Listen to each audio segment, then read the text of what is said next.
The main 5 pillars that we rely on, which we call the judging criteria, consist of trick difficulty and execution, flow and consistency, use of course, and repetition. Trick difficulty is one of the main judging criteria in not only the run section, but in the single trick section as well. And that specifically means how difficult are the tricks in your run.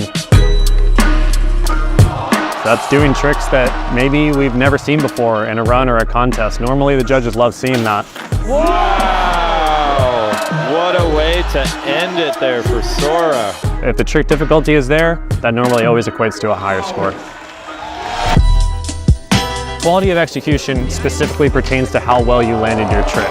She makes it look so simple, but it is very difficult. In the run section, it's going to play into the overall impression. So the judges would look at that trick or that run and say, well, yeah, it was a pretty cool run, but the quality of execution wasn't really that great. There was a lot of sketchy landed stuff, and that score would be affected. Oh my goodness! Did his hands hit the ground?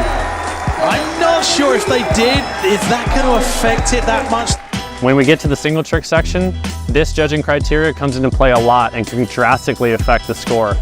The judges really are taking into account how you did your trick.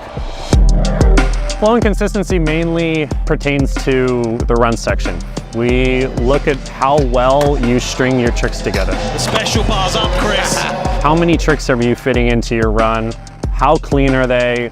How well you utilize the obstacles on the course. The next judging criteria is called use of course. This really comes into play in the run section.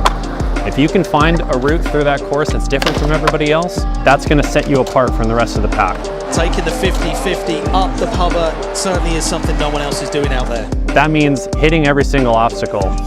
There are quarter pipes on the course, which isn't a normal street obstacle, but that doesn't mean that it's not in play and you can't use that to your advantage.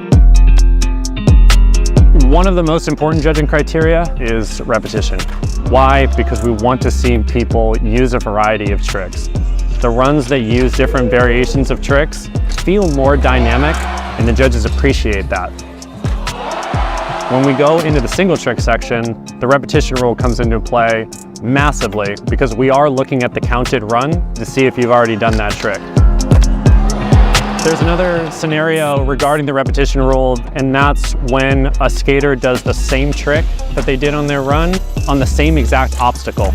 Yeah, big spin heel flip, board slide. So he did do that in his run. It's going to result in a substantial deduction. As we know, there's those 5 pillars of the judging criteria. The overall impression is the sum of all the parts of the judging criteria.